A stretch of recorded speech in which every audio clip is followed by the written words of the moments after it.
El vicepresidente sectorial del Ministerio del Poder Popular de Industrias y Producción Nacional, José Félix Rivas, manifestó en declaraciones que Venezuela está del lado de la construcción de un mundo multipolar. Tenemos la esperanza de que sea lo más rápido posible, porque Venezuela está en esta confrontación contra las fuerzas que quieren disolver los estados nacionales, está del lado de la construcción de ese mundo multipolar y de la nueva arquitectura y la nueva arquitectura económica y financiera emergente. Y ahí los BRICS son importantes. Y es también importante el apoyo de los BRICS a la recuperación de Venezuela, al financiamiento, la recuperación del sector energético, por ejemplo, a la consolidación de lo que tú decías anteriormente, de los sistemas de pago. Creo que ese es el camino. O sea, el camino de los BRICS, espero que sea más temprano que tarde, es fundamental. Digamos, la plataforma que necesitamos para fortalecer y para sellar con un material bien poderoso que es la cooperación para el desarrollo, nuestra vinculación con Rusia, por ejemplo, y con todos los del bloque BRIC. Al respecto, la directora del Comité Nacional Ruso para la Colaboración Económica con los Países de América Latina, Tatiana Mashkova, quien es además directora ejecutiva del Consejo Empresarial Rusia-Venezuela, dijo que gracias a la implementación en la nación caribeña del sistema ruso de pagos internacionales MIR, se pudo preservar las transacciones financieras entre ambos países, que además realizan su comercio en monedas nacionales. En Venezuela ahora está funcionando ya nuestra tarjeta MIR. Muy pocos países son esos donde funciona. En Cuba también, en Venezuela, sí, con ciertas limitaciones, siempre puede surgir algún problema técnico, pero en principio sí funciona. Eso puedo decirlo de una forma categórica ya, que funciona. Además hay banco directo ruso-venezolano. Eso es otra buena facilidad. Los cálculos mutuos se realizan en las divisas nacionales, en rublos, en bolívares. Avanzar hacia unirse a los BRICS también fue uno de los objetivos clave de la participación de Nicaragua, cuya delegación la encabezó el asesor del presidente de la Nación Centroamericana para Inversiones, Comercio y Cooperación Internacional, Laureano Ortega, enviado especial del gobierno para las relaciones con Rusia. Para nosotros también es fundamental acompañar este esfuerzo porque hace frente común a lo que ha sido el dominio hegemónico histórico de Estados Unidos, sus aliados europeos, que nos han sometido al subdesarrollo, a los países del sur especialmente, y que a través de esta gran alianza de los BRICS vemos la oportunidad de unir esfuerzos ya en un bloque cohesionado, con objetivos, con programas que nos permitan alcanzar ese desarrollo y esa prosperidad. De manera que las gestiones están avanzando, esperamos lograr ese objetivo pronto y ser parte de ese gran movimiento global. Por su parte, el presidente de la Comisión Económica y Financiera en la Asamblea Nacional Nicaragüense, Wálmaro Gutiérrez, respaldó la creación de alternativas al sistema occidental de transacciones financieras SWIFT. Definitivamente se ha demostrado que plataformas como el SWIFT lo único que han logrado es garantizar el sometimiento de un Estado sobre otro. A diferencia de plataformas como el MIR, de que tenemos la posibilidad de negociar en nuestras propias monedas, en una canasta de divisas que nos permita fortalecer el intercambio comercial, en este caso con la Federación Rusa. Por lo tanto, yo creo de que estas nuevas herramientas que son una alternativa para garantizar que los pueblos puedan desarrollar sus transacciones comerciales sin ningún tipo de tropiezos y sin ningún tipo de cortapisas, sin ningún tipo de sanción, sin ningún tipo de condicionamiento, dicen cosas muy buenas del fortalecimiento y del intercambio comercial entre Nicaragua con el resto de países del mundo y particularmente con la Federación Rusa. Entre quienes aterrizaron en el foro también estaba el secretario permanente del Sistema Económico Latinoamericano y del Caribe, Walter Clarence Endara Vera, quien resaltó la extrema actualidad de los temas clave del foro para la región que representa, donde también hay naciones que sufren sanciones unilaterales. Entre 13 y 15 países de la región ya tienen comercio con Rusia. Es un comercio creciente, ha sido sostenible en la época de crisis y eso nos permite pensar que es posible, pese a estas sanciones unilaterales que por supuesto son injustas y que además agreden a la propia integración de la región de Latinoamérica y el Caribe, pese a ello se puede hacer comercio, se puede tener relaciones de cooperación y eso se está demostrando. Y San Petersburgo precisamente en este foro lo que hace es demostrar esa posibilidad de seguir creciendo económicamente con intereses propios de cada uno de los países y en respeto sobre todo de su modelo de desarrollo. El portavoz militar de los hutíes, Yahya Zarea, afirmó ante una multitudinaria concentración en Saná que las Fuerzas Armadas del Yemen llevaron a cabo 3 operaciones específicas en 3 buques a lo largo de la última semana. Descansan en el océano. Buques estadounidenses son hundidos por rebeldes hutíes. En un sorprendente ataque en el Golfo de Adén, los rebeldes hutíes de Yemen han hundido 2 buques estadounidenses utilizando misiles y drones. Estos ataques, confirmados por el ejército estadounidense, representan una escalada significativa en las hostilidades en la región, resaltando la creciente capacidad militar de los hutíes y su disposición a confrontar a fuerzas extranjeras. El ataque ocurrió en una zona estratégica del Golfo de Adén, una ruta clave para el transporte de petróleo y otras mercancías. Los hutíes emplearon una combinación de misiles balísticos y drones, demostrando un nivel de sofisticación en su capacidad de combate que ha preocupado a muchos analistas de defensa. Estos ataques no solo han impactado en los buques estadounidenses, sino que también se ha informado de un ataque a un destructor británico en la misma área. La comunidad internacional ha reaccionado con preocupación ante estos ataques. Estados Unidos ha condenado las acciones de los hutíes, calificándolas como provocación grave y prometiendo medidas para proteger sus intereses y garantizar la seguridad de las rutas marítimas. El Reino Unido también ha expresado su alarma, especialmente dado que uno de sus destructores fue atacado, lo que subraya la amenaza que los hutíes representan para la navegación internacional.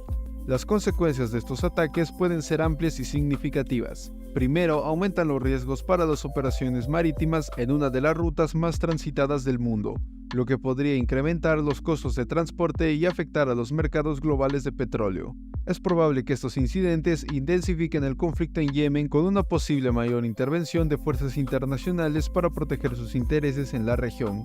Finalmente, la creciente capacidad de los hutíes podría llevar a un aumento de la ayuda militar y apoyo a sus adversarios por parte de actores internacionales.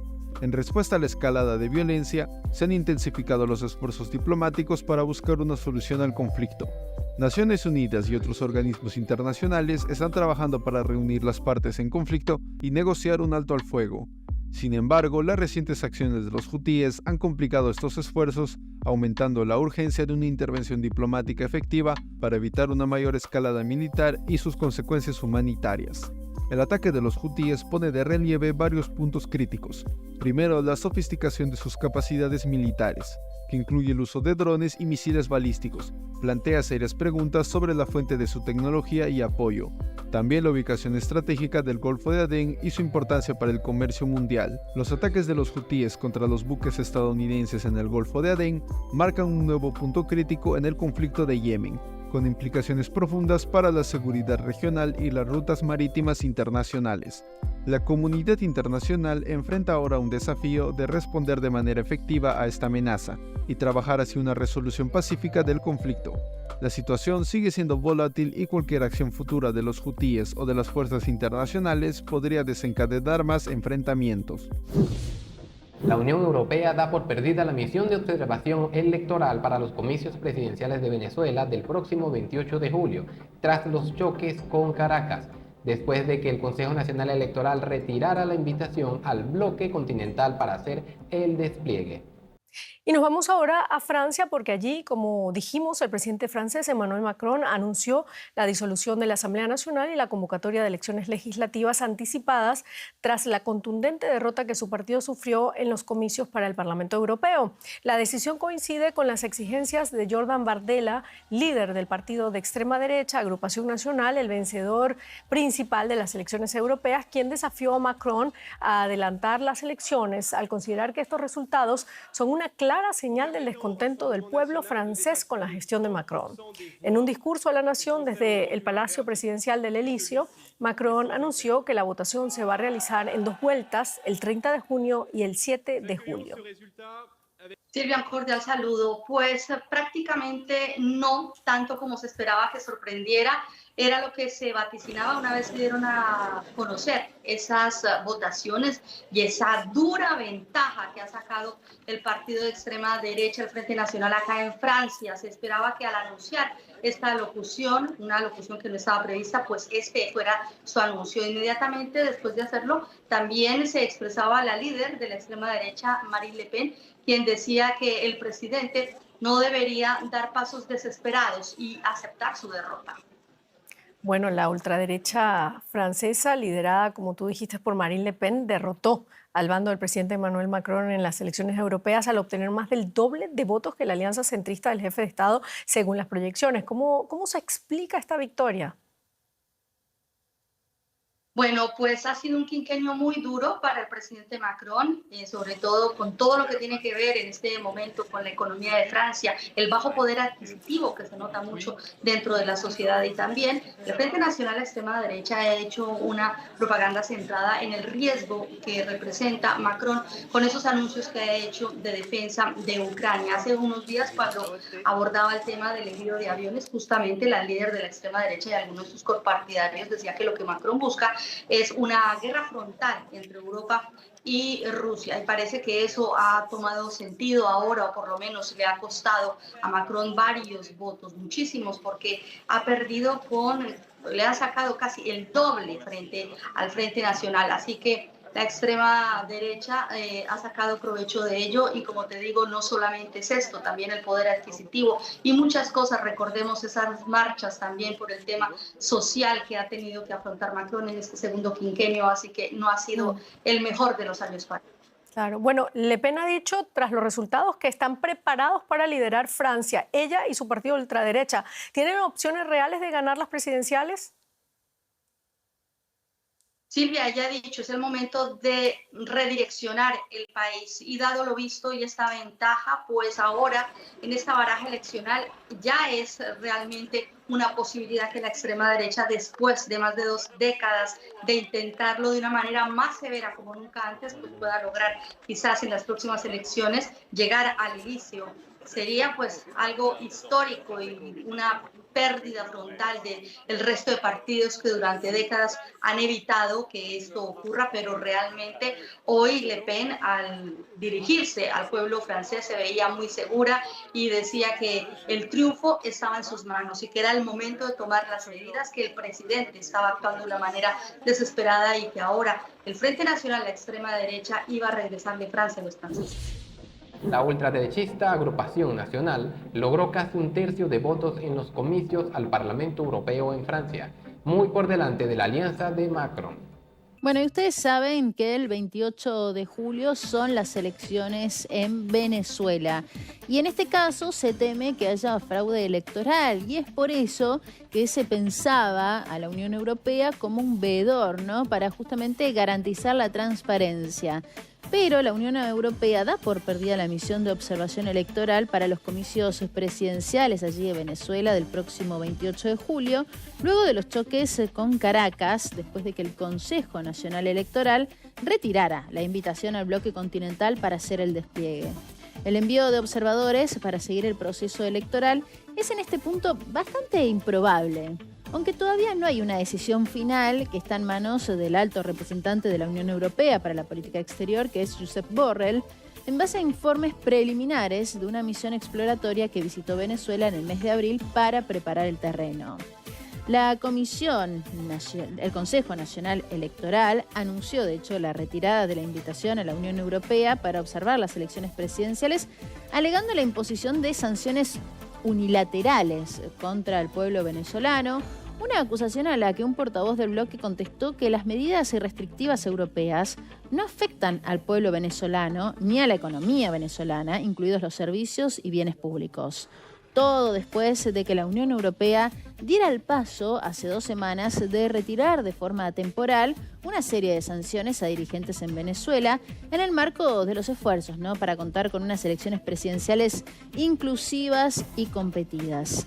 Concretamente, quitó de su lista negra al presidente del Consejo Nacional Electoral, Elvis Amoroso, y otros 3 miembros del organismo.